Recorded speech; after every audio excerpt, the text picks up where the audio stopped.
تفہیم القرآن سید ابوالعلا مودودی سورہ یوسف آیات 23 تا 34 اعوذ باللہ من الشیطان الرجیم بسم اللہ الرحمن الرحیم وراودته التی هو فی بیتها عن نفسه وغلقت الابواب وقالت حیت لک، جس عورت کے گھر میں وہ تھا وہ اس پر ڈورے ڈالنے لگی اور ایک روز دروازے بند کر کے بولی آ جا۔ قال معاذ اللہ انہ ربی احسن مثوائی، یوسف علیہ السلام نے کہا خدا کی پناہ، میرے رب نے تو مجھے اچھی منزلت بخشی ہے اور میں یہ کام کروں؟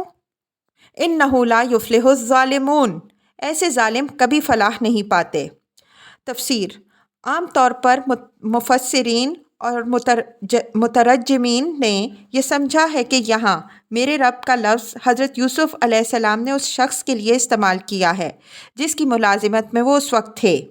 اور ان کے اس جواب کا مطلب یہ تھا کہ میرے آقا نے تو مجھے ایسی اچھی طرح رکھا ہے، پھر میں یہ نمک حرامی کیسے کر سکتا ہوں کہ اس کی بیوی سے زنا کروں؟ لیکن مجھے اس ترجمہ و تفسیر سے سخت اختلاف ہے،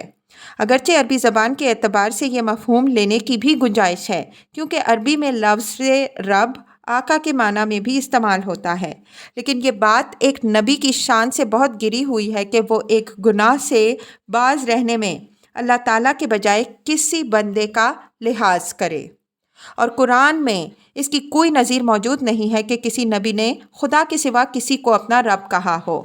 آگے چل کر آیات 41، 42 اور 50 میں ہم دیکھتے ہیں کہ سیدنا یوسف علیہ السلام اپنے اور مصریوں کے مسلک کا یہ فرق بار بار واضح فرماتے ہیں کہ ان کا رب تو اللہ ہے اور مصریوں کا رب ایک بندہ۔ پھر جب آیت کے الفاظ میں یہ مطلب لینے کی گنجائش بھی موجود ہے کہ حضرت یوسف علیہ السلام نے ربی کہہ کے اللہ کی ذات مراد لی ہو، تو کیا وجہ ہے کہ ہم ایک ایسے معنی کو اختیار کریں جس میں صریحاً قباحت کا پہلو نکلتا ہے؟ وَلَقَدْ هَمَّتْ بِهِ، وہ اس کی طرف بڑھی، وَهَمَّ بِهَا لَوْلَا أَن رَّأَىٰ بُرْهَانَ رَبِّهِ، اور یوسف علیہ السلام بھی اس کی طرف بڑھتا اگر اپنے رب کی برہان نہ دیکھ لیتا۔ تفسیر: برہان کے معنی ہے دلیل اور حجت کے۔ رب کی برہان سے مراد خدا کی سجھائی ہوئی وہ دلیل ہے جس کی بنا پر حضرت یوسف علیہ السلام کے ضمیر نے ان کے نفس کو اس بات کا قائل کیا کہ اس عورت کی دعوت عیش قبول کرنا تجھے زیبا نہیں ہے، اور وہ دلیل تھی کیا؟ اسے پچھلے فقرے میں بیان کیا جا چکا ہے، یعنی یہ کہ میرے رب نے تو مجھے یہ منزلت بخشی اور میں ایسا برا کام کروں، ایسے ظالموں کو کبھی فلاح نصیب نہیں ہوتی۔ یہی وہ برہان حق ہے جس نے سیدنا یوسف علیہ السلام کو اس نوخیز جوانی کے عالم میں ایسے نازک موقع پر معصیت سے باز رکھا۔ پھر یہ جو فرمایا کہ یوسف علیہ السلام بھی اس کی طرف بڑھتا اگر اپنے رب کی برہان نہ دیکھ لیتا، تو اس سے عصمت انبیاء علیہم السلام کی حقیقت پر بھی پوری روشنی پڑ جاتی ہے۔ نبی کی معصومیت کے معنی یہ نہیں ہے کہ اس سے گناہ اور لغزش اور خطا کی قوت اور استعداد سلب کر لی گئی، حتیٰ کہ گناہ کا صدور اس کے امکان ہی میں نہیں رہا،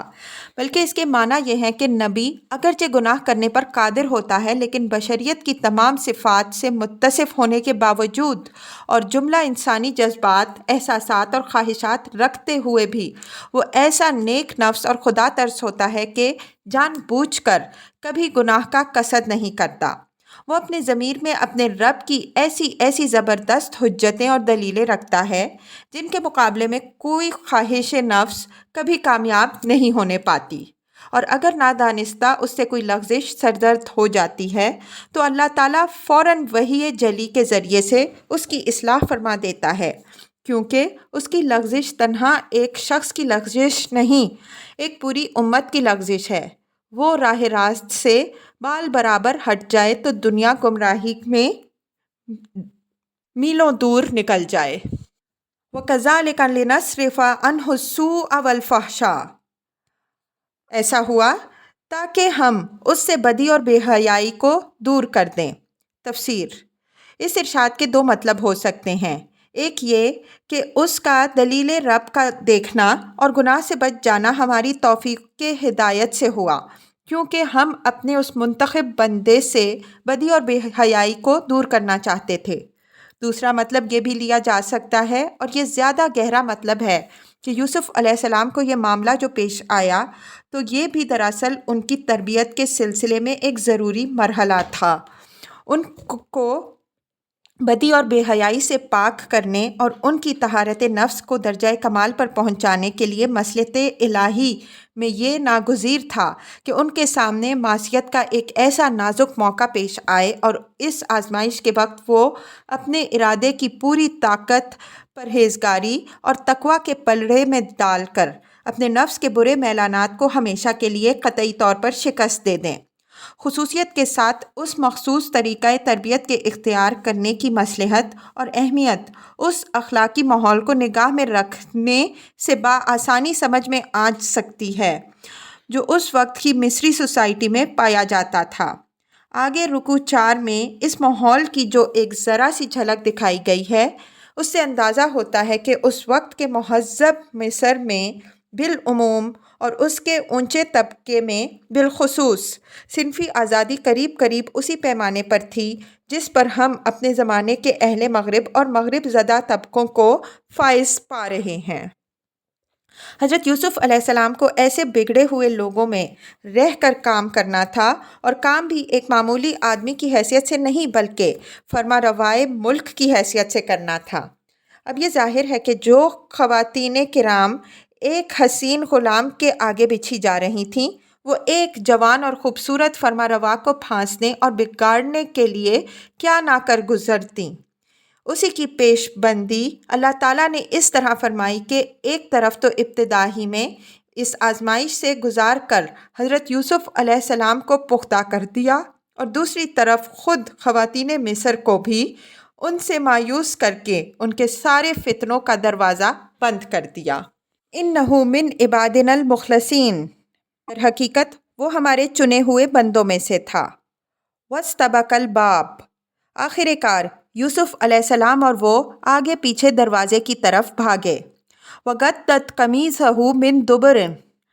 اور اس نے پیچھے سے یوسف علیہ السلام کا قمیص کھینچ کر پھاڑ دی۔ وَأَلْفَ يَا سَيَّدَهَا لَدَى الْبَابِ، دروازے پر دونوں نے اس کے شوہر کو موجود پایا۔ قالت ما جزاء من اراد بأهلك سوءا الا ان يسجن او عذاب علیم، اسے دیکھتے ہی عورت کہنے لگی، کیا سزا ہے اس شخص کی جو تیری گھر والی پر نیت خراب کرے؟ اس کے سوا اور کیا سزا ہو سکتی ہے کہ وہ قید کیا جائے یا اسے سخت عذاب دیا جائے۔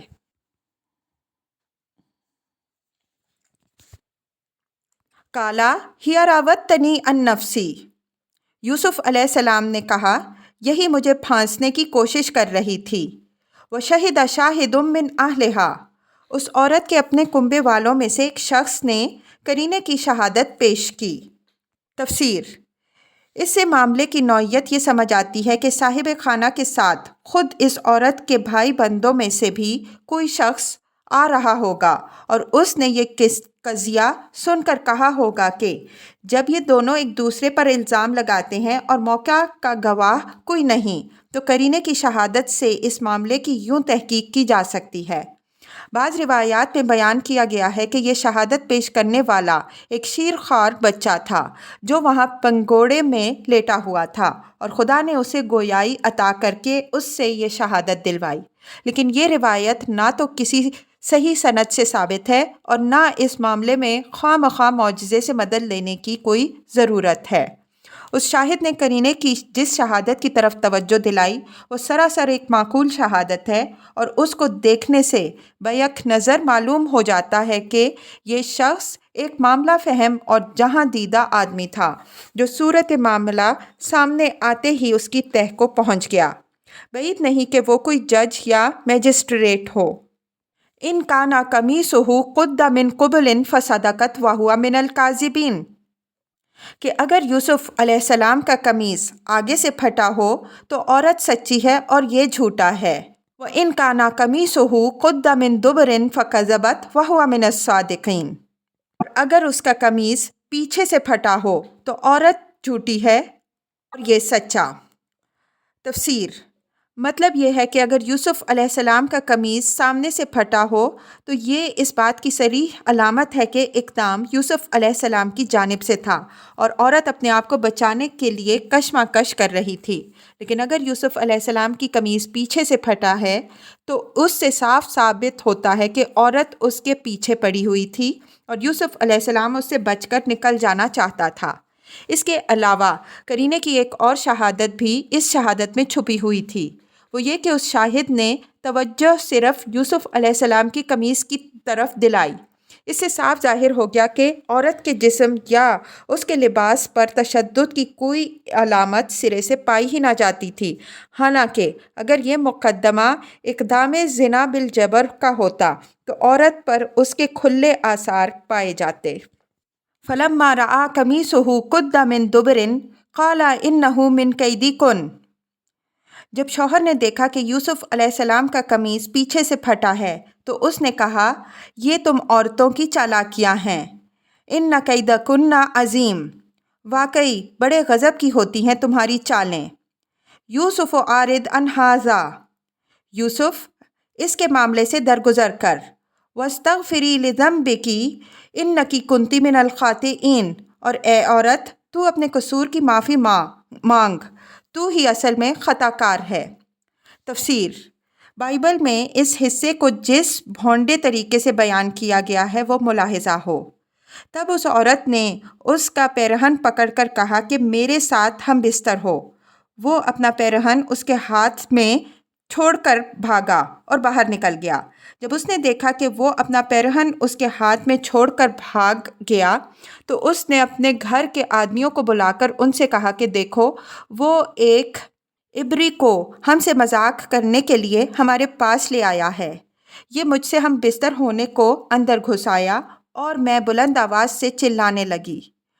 جب اس نے دیکھا کہ میں زور زور سے چلا رہی ہوں تو اپنا پیرہن میرے پاس چھوڑ کر بھاگا اور باہر نکل گیا، اور وہ اس کا پیرہن اس کے آقا کے گھر لوٹنے تک اپنے پاس رکھے رہی۔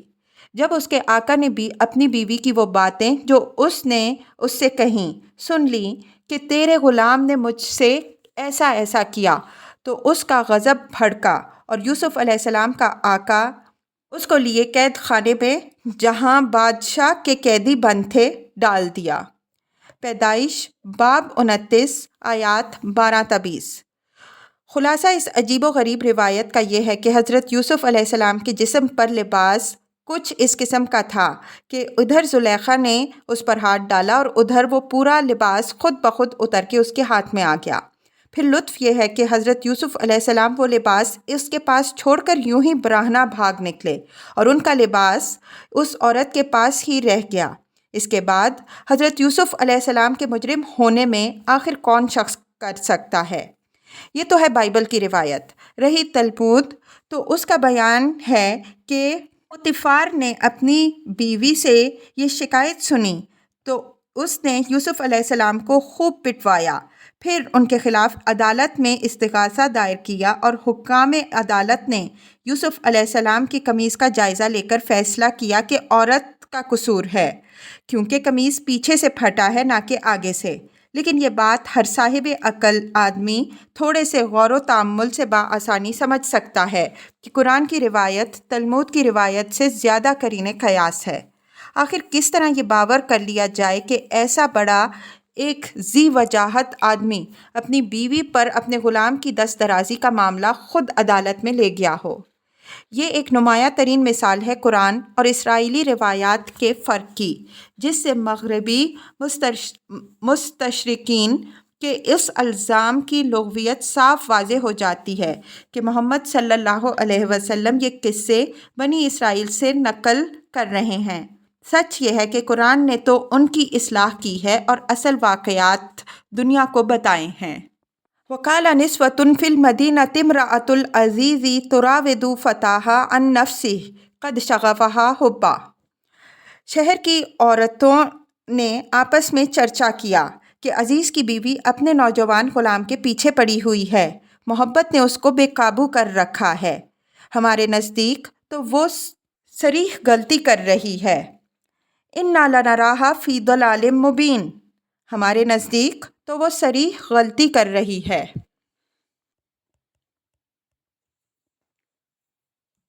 فلما سمعت بمکرہن ارسلت الیہن واعتدت لہن متکئا، اس نے جو ان کی یہ مکارانہ باتیں سنی تو ان کو بلوا بھیجا اور ان کے لیے تکیہ دار مجلس آراستہ کی۔ تفسیر: یعنی ایسی مجلس جس میں مہمانوں کے لیے تکیے لگے ہوئے ہیں۔ مصر کے آثار قدیمہ سے بھی اس کی تصدیق ہوتی ہے کہ ان کی مجلسوں میں تکیوں کا استعمال بہت ہوتا تھا۔ بائبل میں اس ضیافت کا کوئی ذکر نہیں، البتہ تلمود میں یہ واقعہ بیان کیا گیا ہے، مگر وہ قرآن سے بہت مختلف ہے۔ قرآن کے بیان میں جو زندگی، جو روح اور جو فطریت اور جو اخلاقیات پائی جاتی ہیں، اس سے تلمود کا بیان بالکل خالی ہے۔ وَآتَتْ كُلَّ وَاحِدَةٍ مِّنْهُنَّ سِكِّينًا وَقَالَتِ اخْرُجْ عَلَيْهِنْ، اور ضیافت میں ہر ایک کے آگے ایک ایک چھری رکھ دی۔ پھر عین اس وقت جب کہ وہ پھل کاٹ کاٹ کر کھا رہی تھیں، اس نے یوسف علیہ السلام کو اشارہ کیا کہ ان کے سامنے نکل آ۔ فَلَمَّا رَأَيْنَاهُ أَكْبَرْنَهُ وَقَطَّعْنَا أَيْدِيَهُنَّ وَقُلْنَا حَاشَا لِلَّهِ مَا هَٰذَا بَشَرٌ، جب ان عورتوں کی نگاہ اس پر پڑی تو وہ دنگ رہ گئیں اور اپنے ہاتھ کاٹ بیٹھیں اور بے ساختہ پکار اٹھیں، حاشا للہ، یہ شخص انسان نہیں ہے، ان ھذا الا ملک کریم، یہ تو کوئی بزرگ فرشتہ ہے۔ قالت فذلکن الذی لم ترننی فیہ، عزیز کی بیوی نے کہا، دیکھ لیا، یہ ہے وہ شخص جس کے معاملے میں تم مجھ پر باتیں بناتی تھی۔ وَلَقَدْ رَاوَدتُّهُ عَن نَفْسِهِ فَاسْتَعْصَمَ، بے شک میں نے اسے رجھانے کی کوشش کی تھی مگر یہ بچ نکلا۔ وَلَئِن لَّمْ يَفْعَلْ مَا آمُرُهُ لَيُسْجَنَنَّ وَلَيَكُونًا مِّنَ الصَّاغِرِينَ،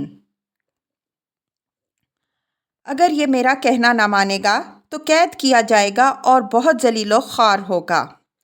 تفسیر: اس سے اندازہ ہوتا ہے کہ اس وقت مصر کے اونچے طبقوں کی اخلاقی حالت کیا تھی۔ ظاہر ہے کہ عزیز کی بیوی نے جن عورتوں کو بلایا ہوگا وہ امراء اور رؤساء اور بڑے عہدیداروں کے گھر کی بیگمات ہوں گی۔ ان عالی مرتبہ خواتین کے سامنے وہ اپنے محبوب نوجوان کو پیش کرتی ہے اور اس کی خوبصورت جوانی دکھا کر انہیں قائل کرنے کی کوشش کرتی ہے کہ ایسے جوان رانا پر میں مر مٹی تو آخر اور کیا کرتی۔ پھر یہ بڑے گھرانوں کی بہو بیٹیاں خود بھی اپنے عمل سے گویا اس امر کی تصدیق فرماتی ہیں کہ واقعی ان میں سے ہر ایک ایسے حالات میں وہی کچھ کرتیں جو بیگم عزیز نے کیا۔ پھر شریف خواتین کی اس بھری مجلس میں معزز میزبان کو اعلانیہ اپنے اس عزم کا اظہار کرتے ہوئے کوئی شرم محسوس نہیں ہوتی کہ اگر اس کا خوبصورت غلام اس کی خواہشات نفس کا کھلونا بننے پر راضی نہ ہوا تو وہ اسے جیل بھجوا دے گی۔ یہ سب کچھ اس بات کا پتہ دیتا ہے کہ یورپ اور امریکہ اور ان کے مشرقی مقلدین آج عورتوں کی جس آزادی و بے باکی کو 20ویں صدی کی ترقیات کا کرشمہ سمجھ رہے ہیں، وہ کوئی نئی چیز نہیں ہے، بہت پرانی چیز ہے، اور دقیانوسوں سے سینکڑوں برس پہلے مصر میں یہ اسی شان کے ساتھ پائی جاتی تھیں جیسی شان سے اس روشن زمانے میں پائی جا رہی ہیں۔ وَقَالَ رَبِّ السِّجْنُ أَحَبُّ إِلَيَّ مِمَّا يَدْعُونَنِي إِلَيْهِ، یوسف علیہ السلام نے کہا، اے میرے رب، قید مجھے منظور ہے بنسبت اس کے کہ میں وہ کام کروں جو یہ لوگ مجھ سے چاہتے ہیں۔ وَإِلَّا تَصْرِفْ عَنِّي كَيْدَهُنَّ أَصْبُ إِلَيْهِنَّ وَأَكُن مِّنَ الْجَاهِلِينَ، اور اگر تو نے ان کی چالوں کو مجھ سے دفع نہ کیا تو میں ان کے دام میں پھنس جاؤں گا اور جاہلوں میں شامل ہو کر رہوں گا۔ تفسیر: یہ آیات ہمارے سامنے ان حالات کا ایک عجیب نقشہ پیش کرتی ہیں جن میں اس وقت حضرت یوسف علیہ السلام مبتلا تھے۔ 19-20 سال کا ایک خوبصورت نوجوان ہے جو بدویانہ زندگی سے بہترین تندرستی اور بھری جوانی لیے ہوئے آیا۔ غریبی، جلاوطنی اور جبری غلامی کے مراحل سے گزرنے کے بعد قسمت اسے دنیا کی سب سے بڑی متمدن سلطنت کے پایہ تخت میں ایک بڑے رئیس کے ہاں لے آئی۔ یہاں پہلے تو خود اس گھر کی بیگم ہی اس کے پیچھے پڑ جاتی ہے، جس سے اس کا شب و روز سابقہ ہے۔ پھر اس کے حسن کا چرچا سارے دارالسلطنت میں پھیلتا ہے اور شہر بھر کے امیر گھرانوں کی عورتیں اس پر فریفتہ ہو جاتی ہیں۔ اب ایک طرف وہ ہے اور دوسری طرف سینکڑوں خوبصورت جال ہیں جو ہر وقت ہر جگہ اسے پھانسنے کے لیے پھیلے ہوئے ہیں۔ ہر طرح کی تدبیریں اس کے جذبات کو بھڑکانے اور اس کے زہد کو توڑنے کے لیے کی جا رہی ہیں۔ جدھر جاتا ہے یہی دیکھتا ہے کہ گناہ اپنی ساری خوش نمائیوں اور دل فریبیوں کے ساتھ دروازے کھولے اس کا منتظر کھڑا ہے۔ کوئی تو فجور کے مواقع خود ڈھونڈتا ہے، مگر یہاں خود مواقع اس کو ڈھونڈ رہے ہیں اور اس طاق میں لگے ہوئے ہیں کہ جس وقت بھی اس کے دل میں برائی کی طرف ادنا میلان پیدا ہو وہ فوراً اپنے آپ کو اس کے سامنے پیش کر دیں۔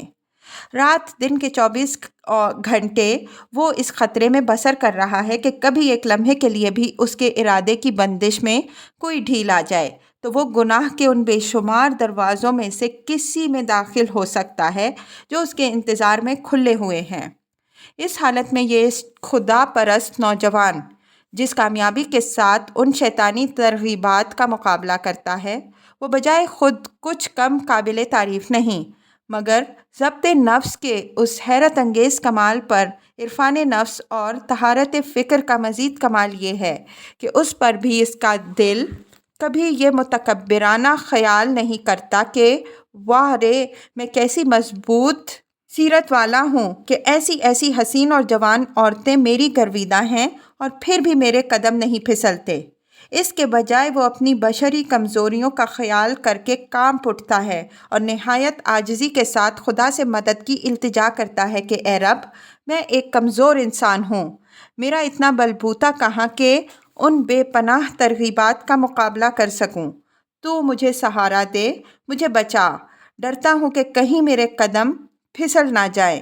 در حقیقت یہ حضرت یوسف علیہ السلام کی اخلاقی تربیت کا اہم ترین اور نازک ترین مرحلہ تھا۔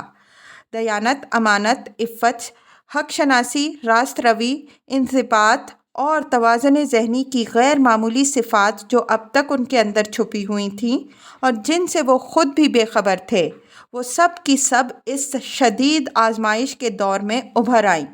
پورے زور کے ساتھ کام کرنے لگیں اور انہیں خود بھی معلوم ہو گیا کہ ان کے اندر کون کون سی قوتیں موجود ہیں اور وہ ان سے کیا کام لے سکتے ہیں۔ فَاسْتَجَابَ لَهُ رَبُّهُ فَصَرَفَ عَنْهُ كَيْدَهُنَّ، اس کے رب نے اس کو جواب دیا، اس کی دعا قبول کی اور ان عورتوں کی چالیں اس سے دفع کر دیں۔ تفسیر: